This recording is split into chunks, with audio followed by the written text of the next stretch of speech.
know for you?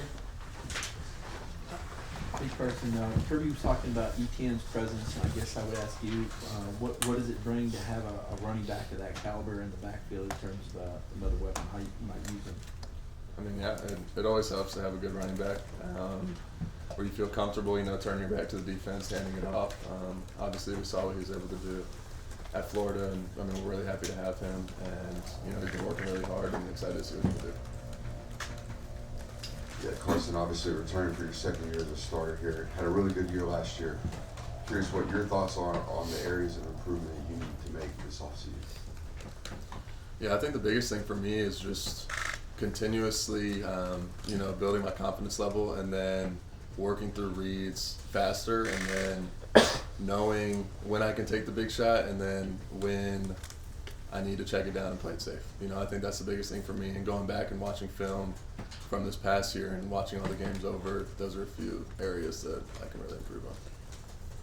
To your left, man, what's the definition for you of a successful spring for a team? For me, like I just said, working on the things that I need to improve on, and then overall as a team, I think just building that bond, with some of these new guys that just came in, and then obviously continuing, the chemistry with the guys that have already been here.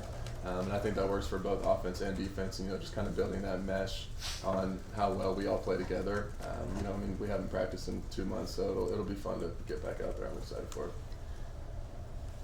Carson, how different does this spring feel for you compared to last year when you came in trying to fight for this job, and now this time around being the returning starter? Just what's the biggest differences for you? Yeah, I mean that is the difference. Is that last year, I was coming in and wasn't sure if if I was going to be the starter or not. I was competing with Brock and Gunner at the time, and now coming back, having been the starter, I can kind of hone in and focus more on what I need to improve on compared to just trying to compete against other guys. I can really focus on competing against myself.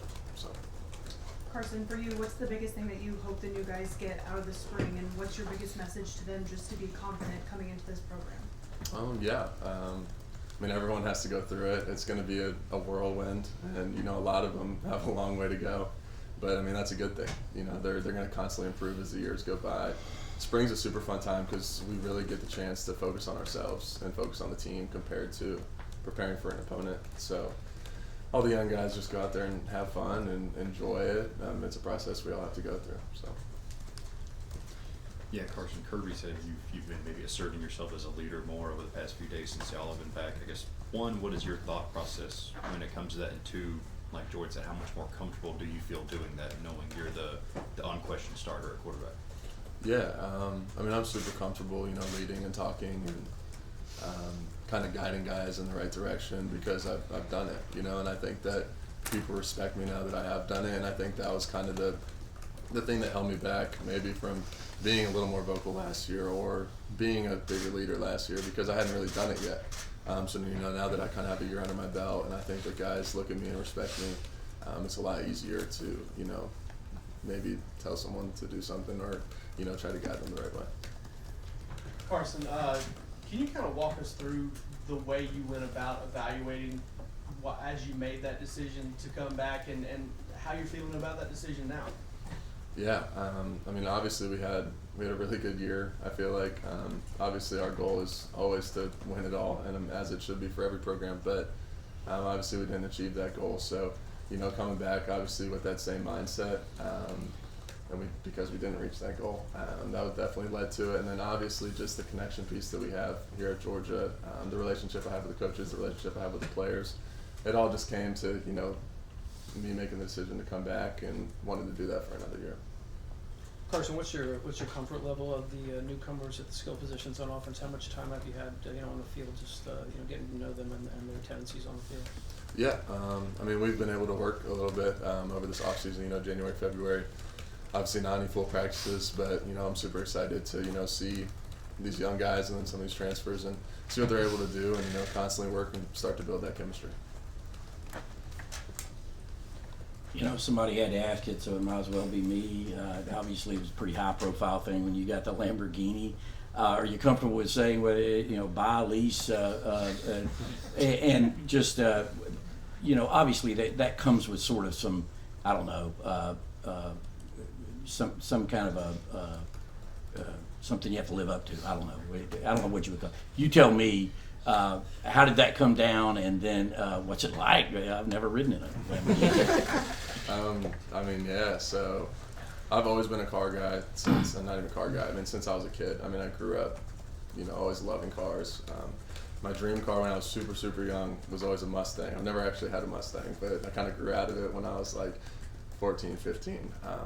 But no, I've always been a huge car guy, so, you know, growing into that and like being able to associate myself with that brand in such a large, you know, brand name, being able to get that car, obviously it's a blessing, but I mean, being able to associate myself, get that car, I mean, it's been awesome, so. Thanks. What is it about cars that makes you a car guy? The engine. I don't know. There's just something about like pulling out of the driveway, hearing just like a well-built engine, the exhaust. I don't know how to explain it. It puts a smile on my face. And a completely separate follow-up. How has your relationship with Mike Bobo evolved as you guys both move into year 2 in your roles? Yeah, I think we've always had a really good relationship, and I think now going into year 2, we better comprehend each other, you know, the way, you know, I work, what makes me tick, what makes him tick, how he works, the things he likes, the things I like. So as, you know, we start to figure those things out, which, I mean, we kind of have now, you know, last year was kind of us figuring it out. This year we know, and we'll be able to mesh better, and I think it'll obviously lead to a better outcome as well. Back on the Lambo, were you surprised by some of the reaction? Were you seeing some of the reaction? Did you want to kind of show people like, hey, this is not distracting me or anything? I mean, yeah, I mean, it's not a big deal at all, in my opinion. Like I said, I love cars. I got a car. That's really all it is. I mean, obviously, a lot of people are going to look at it and say, what a terrible decision, what a terrible, you know, choice with his money. But it's just a car. At the end of the day, it's not too big of a deal. I just drive it around. No Ferrari then? Oh, I love Ferraris too. Maybe one day, but not right now. But you upgrade to a Ferrari.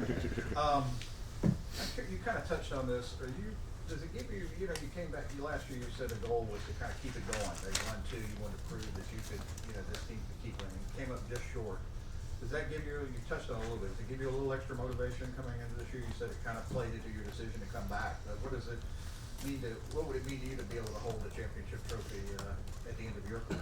I mean, it would mean everything to me. I mean, that's always been my goal individually as a player, and it's always a team goal. Like I said, it did have some decision on last year, but you know, every year is a new year, and that goal is always going to stay the same. Regardless of what's going to happen the year before. So I think as a team, you know, we're set on this year. It's going to be a totally new team, new players, new faces that we're going to see out there on the field. But it's always going to be the same goal, regardless. So you're obviously undergoing a lot of transition. We talked about the skill players, but you also have a new center that you're going to be working with, Jared Wilson. What is that kind of? Obviously, you've worked with him in the past. What is it? Are you excited to be able to work with him in a full-time role? And how much have you guys kind of worked together as that, you know, that center quarterback connection going further? Yeah, I mean, he got some reps last year. You know, played in some games and some big time games. Got good reps in practice, but being able to work with him this year and then going into spring ball will really be the first time that, you know, we really get to work together and, you know, kind of see what he's really able to do. You know, I'm super excited. He's a really athletic guy. I mean, it's insane some of the things that he's able to do, but super excited to see what he's able to do and have a lot of confidence in him. So. Carson, what can you tell us, maybe skill-wise and personality-wise, about your 3 new transfer wide receivers? We haven't seen it. We haven't been able to cover them before, so we're trying to get some insight into what those guys are like personally and, you know, what they bring to the team. Yeah, I mean, they're all really good kids. I mean, they wouldn't be here if they weren't. But super excited to, you know, start to get to work with them. I mean, the very little that I've been able to work with them, I'm very excited what they bring to the table, very confident what they're able to do.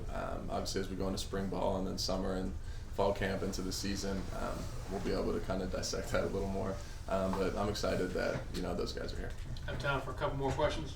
Hey Carson, we heard Tate poke a little fun at you in his podcast about your mobility. Can you talk about that increase in mobility in this offseason, what we might see this next year? And then also, we've really seen you light it up at Pro Day when these scouts come, and I know you got some more receivers that are going out into the NFL. I mean, maybe a top 5 pick next year. Is that a big day for you tomorrow too, to throw to your guys? I won't be throwing tomorrow. But speaking of Tate, yeah, no, that's probably my best friend on the team. We lived together as freshmen and then sophomore, and then we lived again together this past year. But he always cracks on me and jokes with me, and I do the same exact thing to him.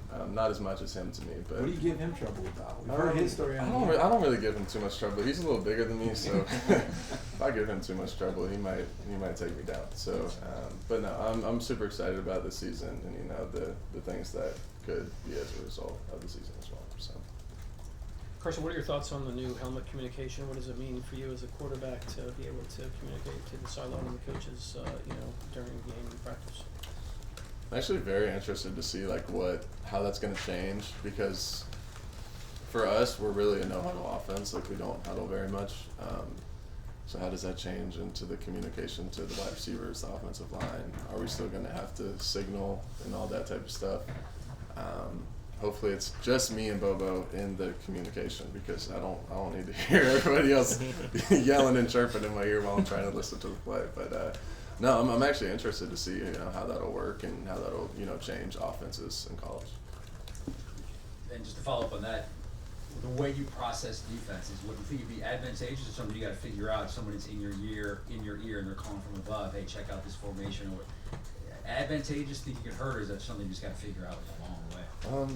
It's actually a good thing to think about, and I think it'll be something that we kind of figure out as the time goes. Because I've never experienced it before. Someone in my ear that has the full view, and I'm pretty sure. I don't know. I'm not sure how it works, but I'm pretty sure that it gets cut off after a certain amount of time. But it could be used as just a little input on a certain reminder about a play or something like that. But for the way you process it, could it be information overload?